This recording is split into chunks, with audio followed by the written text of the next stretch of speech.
My last upload on here was about YouTubers that I hope are doing well that I haven't heard from in a while, and that got a lot of you guys asking me some questions, sending me some DMs about other YouTubers, so I'm going to address that in this video. There was an overwhelming amount of people in my Instagram DMs that said, hey, I love the video, but I'd love for you to talk about BFvsGF, aka PrankVsPrank, aka Jesse and Gina, because for the last 3 or 4 years, people have constantly been asking me, what happened to BFvsGF? Maybe some people think I'm like Nostradamus and have some information that nobody has out there, like they just ran away to an island together and made clones of themselves, started a vlogging channel on Vimeo, and just did it as a joke. Not true, okay? That would be cool though. If you don't know what BFvsGF is, it was a vlog channel, a daily vlog channel, back in the heyday when daily vlogs were the biggest thing in the world, and Jesse and Gina on BFvsGF were some of the, if not arguably, the biggest vloggers in the world for a couple year period there. They also had their main channel, PrankVsPrank, which was like a couple themed prank war channel, and that also did unbelievably well. Both channels had over 10 million subscribers. Now, when I first met Jesse and Gina, this was all the way back in like 2011. We met in New York City at a partnership meetup.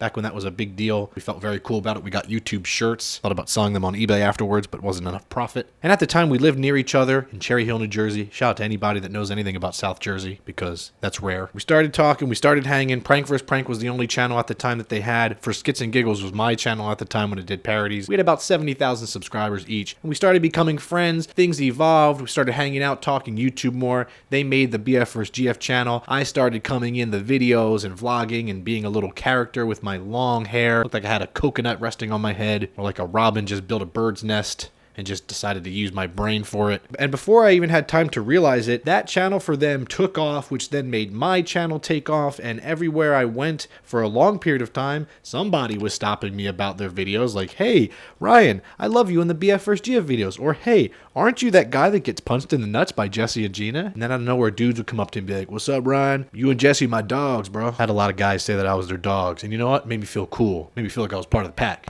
They used to prank me a lot. Gina would get me with wasabi. She'd put like wasabi in an ice cream cookie sandwich, and she knows I would eat it, because if I go over a friend's house and they have food prepared for me, it is rude if I don't eat it. Jesse and I even did the Black Friday prank in Target together. Has like, I don't know, 20 million views. You might have seen it before, but may not recognize me because I look like Harry Potter's younger brother, Gary Potter. Moral of the story was, for a long time there, things were going really well, and they were some of my best friends. And then some things happened with the relationship, and that's where I think things started to obviously take a decline. You guys have to remember, when it comes to daily vlogging, when you have to do something every day, it is so challenging because you want to be entertaining, even though some people may say they don't need entertainment, we just want to see you do your everyday thing. But for those two, Jesse and Gina, to do that as long as they did, as much as they did, people start to clash naturally, especially when you're spending all of your time together when it comes to working, playing, living. Everything was all kind of mushed together for those two, and I think it really started to kind of take a toll on their lives. And when you go through relationship problems and you're somebody that has a following on the internet and you've let people know and see that life, it becomes even more daunting, because now you have to impress other people. Your relationship not only has to look good for you, your friends, and your family, but it has to be healthy and look great for now millions of people. And I don't want to speak for them, but I know that that started putting a giant strain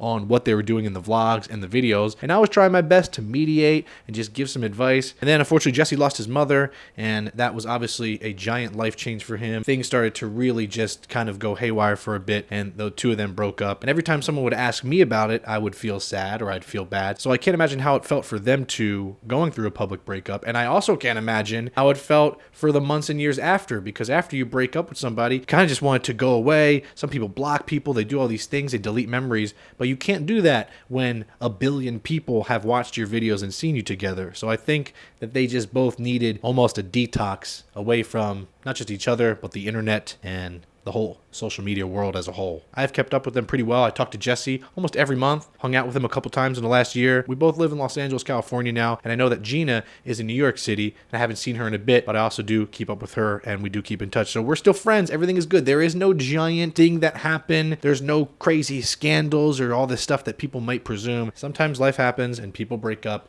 and channels break up, and things happen, and it's okay. So to all those people that are saying, oh, blah, blah, blah needs to get back together, whether it's Jesse and Gina or any couple on the internet or anybody that used to be friends or used to date that broke up or aren't friends anymore, just let them do their thing, because that's all they're trying to do. Just live life and they already have so many people in their ear, so sometimes it can get a little bit overwhelming. And sometimes it's hard to remember that because we forget that YouTubers and creators and celebrities in general are human beings. I can confirm, I am not a robot. I wish I was, I'd get more done. I was quite literally out of breath today, dusting my computer off. Like I was literally just dusting it. Kids, don't follow my career path. Go outside, touch some grass. It'll change your life.